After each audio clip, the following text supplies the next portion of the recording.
Bismillahirrahmanirrahim. Assalamualaikum warahmatullahi wabarakatuh. Salam Om Swastiastu, Namo Buddhaya, salam kebajikan, salam sejahtera bagi kita semua. Perkenalkan, nama saya Asep Herianto, calon guru penggerak Angkatan 6 dari SD Negeri Bantar Kalong, Kabupaten Sukabumi, Provinsi Jawa Barat.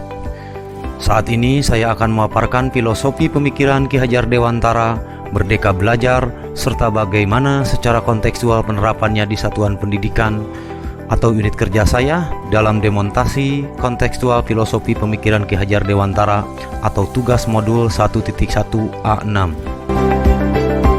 Makna pendidikan menurut Ki Hajar Dewantara.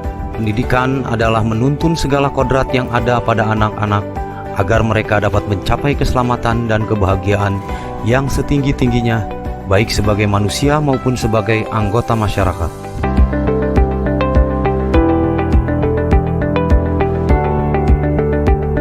Pendidikan itu hanya tuntunan, artinya bahwa hidup tumbuhnya anak itu terletak di luar kecakapan atau kehendak kita kaum pendidik.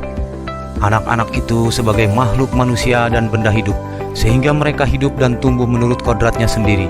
Kita kaum pendidik hanya dapat menuntun tumbuh atau hidupnya kekuatan-kekuatan itu agar dapat memperbaiki lakunya dan bukan dasarnya untuk hidup dan tumbuhnya itu.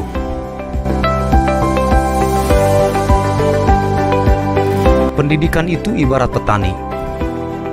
Dalam menuntun laku dan pertumbuhan kodrat anak, Ki Hajar Dewantara mengibaratkan peran pendidik seperti seorang petani atau tukang kebun, di mana anak-anak itu seperti biji tumbuhan yang disemai dan ditanam oleh petani atau tukang kebun di lahan yang telah disediakan. Pak Tani tidak dapat merubah kodrat tumbuhan. Misalkan tumbuhan A akan menghasilkan tumbuhan B ketika panen, tetapi Pak Tani hanya dapat merawat, memupuk, dan memeliharanya dengan penuh kasih sayang sehingga akan menghasilkan panen yang ideal. Begitupun kita sebagai pendidik, kita tidak dapat merubah kodrat atau dasar anak. Kita hanya dapat menuntun laku anak supaya menjadi manusia yang seutuhnya. Selanjutnya, hubungan pendidikan dan kebudayaan menurut pemikiran filosofi Ki Hajar Dewantara. Pendidikan adalah tempat bersemainya segala benih-benih kebudayaan yang hidup dalam masyarakat kebangsaan. Ki Hajar Dewantara memiliki keyakinan bahwa untuk menciptakan manusia Indonesia yang beradab, maka pendidikan menjadi salah satu kunci utama untuk mencapainya. Pendidikan dapat menjadi ruang berlatih dan bertumbuhnya nilai-nilai kemanusiaan yang dapat diteruskan atau diwariskan, sehingga pada akhirnya sekolah sebagai pusat pengembangan karakter dan pusat kebudayaan. Kekuatan sosiokultural atau kearifan lokal dalam proses menuntun murid menurut Ki Hajar Dewantara. Kekuatan sosiokultural menjadi proses menebalkan kekuatan kodrat anak yang masih samar-samar. Pendidikan bertujuan untuk menuntun atau memfasilitasi anak untuk menebalkan garis samar-samar itu agar dapat memperbaiki lakunya untuk menjadi manusia yang seutuhnya. Jadi anak bukan seperti kertas kosong yang bisa digambar sesuai keinginan orang dewasa. Perspektif pemikiran Ki Hajar Dewantara terhadap keterampilan abad 21. Ki Hajar Dewantara menjelaskan bahwa dasar pendidikan anak berhubungan dengan kodrat alam dan kodrat zaman. Kodrat alam berkaitan dengan sifat dan bentuk, sementara lingkungan di mana anak berada, sedangkan kodrat zaman berkaitan dengan isi dan irama.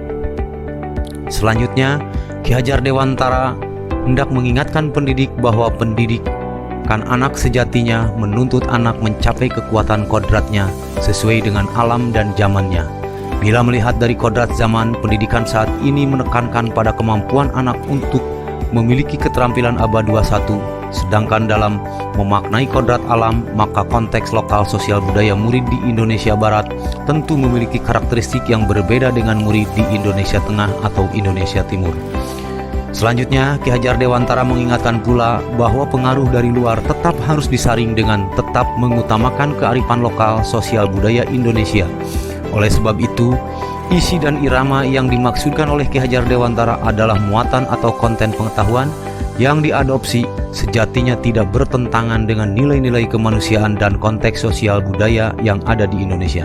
Kekuatan sosial budaya Indonesia yang beragam dapat menjadi kekuatan kodrat alam dan zaman dalam mendidik atau menuntun kekuatan kodrat anak.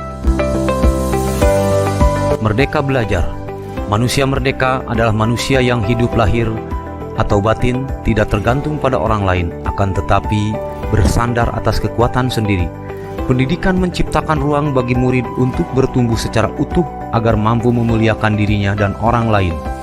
Artinya merdeka batin dan menjadi mandiri atau merdeka lahir. Kekuatan diri atau kodrat yang dimiliki menuntun murid menjadi cakap mengatur hidupnya dengan tanpa terperintah oleh orang lain. Sedangkan tujuan dari merdeka belajar adalah untuk menggali potensi terbesar pada guru-guru sekolah dan murid serta meningkatkan kualitas pembelajaran secara mandiri. Implementasi pemikiran Ki Hajar Dewantara pada sekolah tempat saya mengajar. Yang pertama, diimplementasikan dalam sebuah program kebun sekolah. Alasan penerapan kegiatan kebun sekolah relevan dengan pemikiran Ki Hajar Dewantara antara lain sesuai dengan pemikiran Ki Hajar Dewantara, yaitu pendidikan berhubungan dengan kodrat alam dan zaman. Maka untuk mengimplementasikannya di sekolah saya terkait hubungan dengan kodrat alam, karena lingkungan sekolah dan tempat tinggal para siswa berada di lingkungan pertanian dan perkebunan. Juga para orang tua notabene berprofesi sebagai petani, maka sekolah membuat program pembibitan dan pemuliaan tanaman atau dengan istilah kebun sekolah. Siswa dilatih bagaimana cara membuat bibit tanaman yang bagus dan sehat sesuai jenisnya, juga bagaimana cara merawatnya hingga siap ditanam di lahan luas. Selain itu, siswa diajarkan pula cara pemuliaan tanaman atau dengan kata lain, perkembangbiakan secara vegetatif, cangkok, grafting atau okulasi dan lain-lain. Untuk hasilnya dibagikan kepada siswa, lalu ditanam di lahan orang tuanya masing-masing sehingga kelak jika mereka sudah lulus dari sekolah ini, mereka dapat mengembangkan keterampilannya tersebut dan memiliki rasa kebanggaan ketika pohon yang mereka tanam sudah membuahkan hasil.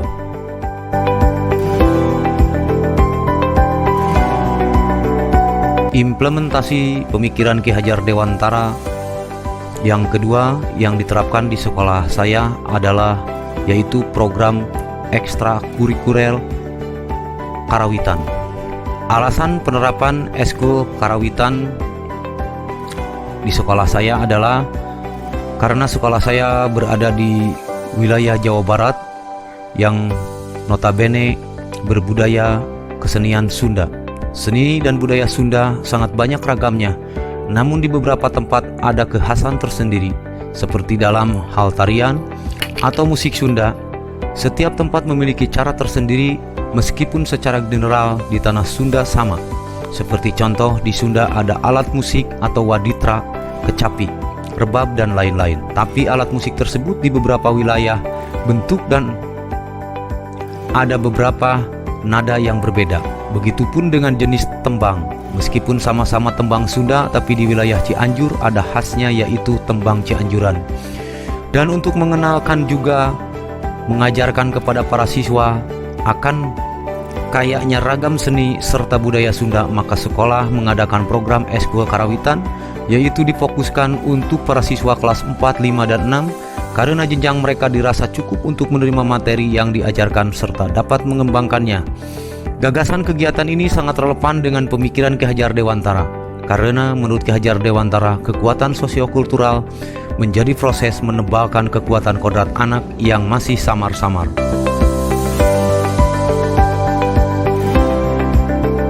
Berikutnya, tantangan dan solusi dalam menerapkan pemikiran Ki Hajar Dewantara pada konteks kelas dan sekolah. Setiap pekerjaan tentu akan sangat banyak tantangan dalam prosesnya, namun tantangan tergantung sudut pandang daripada para pelakunya. Tantangan itu bisa dilihat sebagai penghambat atau dilihat sebagai pendongkrak kinerja agar kinerja dalam mewujudkan program tersebut lebih semangat dan lebih terwujud. Tantangan dalam mewujudkan pemikiran Ki Hajar Dewantara di sekolah kami sebenarnya tidak terlalu ada yang serius. Tantangan pertama yang kami alami adalah pertama, konsistensi dalam pelaksanaannya, karena di jenjang SD sangat keterbatasan sumber daya yang ahli di bidangnya atau pengajar praktik, sehingga jika guru yang bersangkutan ada kegiatan lain, guru lain tidak bisa menjadi pengajar atau pengganti. Tantangan yang kedua, sulitnya menyamakan visi dengan rekan sejawat, sehingga program atau kegiatan tersebut kurang begitu banyak mendapatkan dukungan dari rekan sejawat. Selanjutnya, solusi. Adapun solusi dalam merealisasikan pemikiran Ki Hajar Dewantara tersebut di sekolah kami antara lain adalah sebagai berikut. Yang pertama, kepala sekolah selaku orang yang dituakan pada sekolah harus lebih serius dalam mengembangkan program-program yang ada kaitan dalam mewujudkan pemikiran Ki Hajar Dewantara pada satuan pendidikan kami. Yang kedua, pemerintah lebih fokus dalam melatih life skill guru, terutama dalam bidang keahlian seni, olahraga, IT, dan lain sebagainya yang relevan dengan tuntutan zaman dan tuntutan alam. Yang ketiga, semua guru harus menyadari akan perubahan, sehingga tiap-tiap individu harus sadar agar senantiasa melakukan kegiatan pengembangan diri baik secara mandiri ataupun kelompok kerja atau komunitas, agar dapat mengimbangi laju perubahan yang terus mengalami kemajuan setiap detiknya.